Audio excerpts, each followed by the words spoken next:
Olá, queridos, mais uma vez, sejam bem-vindos. Vamos dar continuidade, então, à aula da semana passada sobre o capítulo 19 do livro de J.C. Ryle, cujo título é As Necessidades das Épocas. Nós vimos na semana passada dois pontos importantes. Um é sobre essa questão de discernir o tempo. Um é manter a verdade do cristianismo de modo corajoso e defender a autoridade bíblica. Um segundo ponto que nós vimos é ter uma visão distinta e resoluta das doutrinas cristãs. Nós veremos hoje mais três tópicos, mais três pontos que o autor do livro nos encaminha para refletirmos. Um terceiro ponto a que o autor se refere é o seguinte: essa época requer de nós uma percepção aguçada e mais intensa a respeito do caráter antibíblico que há no romanismo. E sobre isso, o autor diz que muitas pessoas estão cansadas de controvérsias religiosas, de modo que elas estão dispostas a sacrificar a verdade de Deus em prol de uma paz, entre aspas. Alguns acham, então, que o romanismo é uma religião cristã que não traz nenhum problema, que suas doutrinas não trazem nenhum problema para a verdadeira fé e prática cristãs. Então, assim, alguns até consideram um ato de generosidade manter um ambiente neutro, manter uma atmosfera neutra com relação às doutrinas da Igreja Católica Apostólica Romana.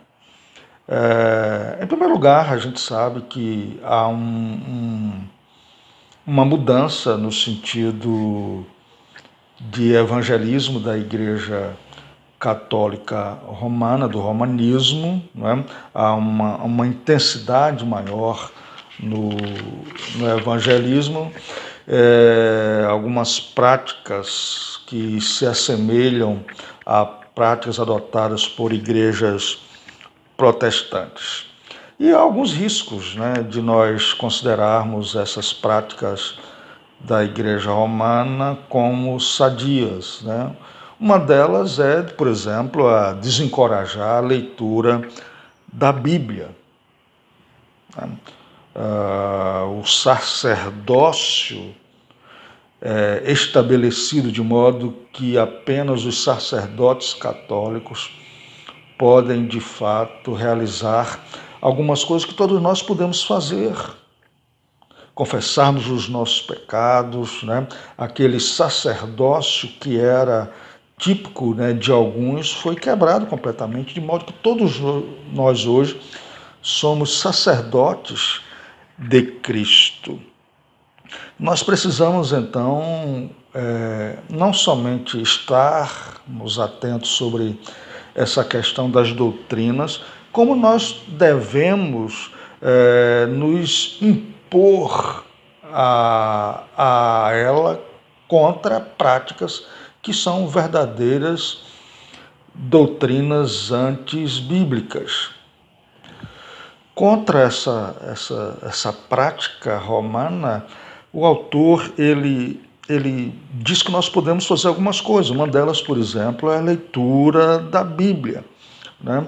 A leitura da Bíblia vai nos abastecer com argumentos bíblicos suficientes para entendermos os erros doutrinários, como também para defendermos a nossa fé e até evangelizarmos pessoas que seguem essa doutrina.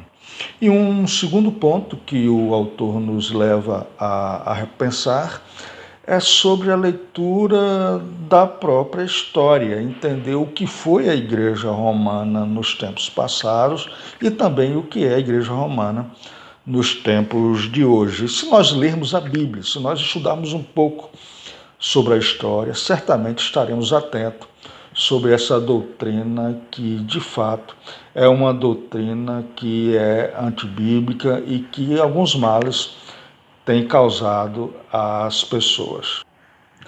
Precisamos entender, então, ter um discernimento sobre a importância da reforma protestante, que importância teve essa reforma e que importância tem essa reforma para nós nos dias de hoje.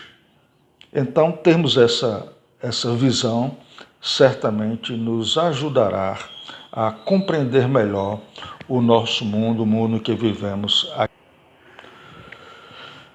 Em quarto lugar, o autor coloca o seguinte: a nossa época requer que tenhamos um padrão mais elevado de santidade pessoal e uma atenção crescente ao cristianismo prático em nossa vida diária. Nunca se viu, na verdade, tantas pessoas professando a fé evangélica, dizendo que são evangélicos, mas que as suas práticas são completamente distintas daquilo que de fato é o Evangelho do Senhor Jesus Cristo. Você pode, então, ver centenas, milhares de pessoas dizendo que são religiosas, que são cristãs, fazendo coisas consideradas totalmente incoerentes com o cristianismo. São pessoas que a sua vida é divorciada daquilo que ele professa ser. Professam ser cristão, mas a sua vida diz que eles são completamente o contrário daquilo que estão professando. Então nós precisamos ir a fundo mesmo e estudarmos a palavra, o Antigo Testamento, para que nós possamos, o Antigo Testamento, os 10 mandamentos, melhor dizendo, para que possamos entender e praticar aquilo que nós realmente dizemos defender. Uma vida religiosa não significa exatamente uma vida cristã. Então, nunca se ouve pessoas dizendo que são cristãs, mas que praticam até uma vida religiosa publicamente, mas que, na verdade, as suas práticas demonstram que eles estão longe do Evangelho do Senhor. Há uma reclamação constante de que a verdadeira igreja de Cristo, aquela do qual Cristo é o cabeça, não tem abalado o mundo neste século, como antigamente, né? O estilo vulgar de vida dessas pessoas, entre muitos crentes, precisamos de mais homens e mulheres que andem com Deus, como Enoque, como Elias, como os patriarcas. Apesar do número de evangélicos cada vez mais crescente, a gente não tem presenciado um mundo melhor. Essa é a grande verdade. O mundo não tem melhorado apesar do aumento de quantidades de evangélicos. São pessoas que vivem uma vida relaxada, onde está a abnegação, a diligência no uso do tempo, o desapego às coisas materiais, ao luxo, a um comodismo evidente, a coisas que são pregadas, mas que são vividas em total desarmonia com o Evangelho. Onde está, por exemplo, a vida de simplicidade familiar, a defesa dos princípios cristãos, familiares, ortodoxos, a simplicidade da vida familiar, a cortesia, a generosidade, a vida santa, consagrada, uma vida semelhante à de Cristo, que influencia pessoas ao seu redor, que influencia o mundo, que as pessoas desejem, na verdade, é ter uma vida como a sua, como a nossa, nós precisamos que o nosso alvo, o alvo de nossa vida, seja um padrão elevado de fé e prática. Que a nossa vida seja realmente casada com aquilo que a gente diz professar. Santidade, vida correta, vida com Deus, uma vida familiar, que agrade a Deus, que impacte pessoas. Essa é a visão que nós precisamos ter, uma visão de que nós precisamos ter uma vida que faça a diferença nesse mundo em que estamos vivendo. E em quinto e último lugar, o autor coloca o seguinte: o nosso tempo requer de nós uma perseverança mais regular e constante nos antigos métodos para beneficiar a nossa alma. O autor está falando aqui daquela vida que nós precisamos ter. Há muitas pessoas que buscam enriquecer a sua vida espiritual apenas frequentando o culto público. Ótimo, o culto público ele é necessário.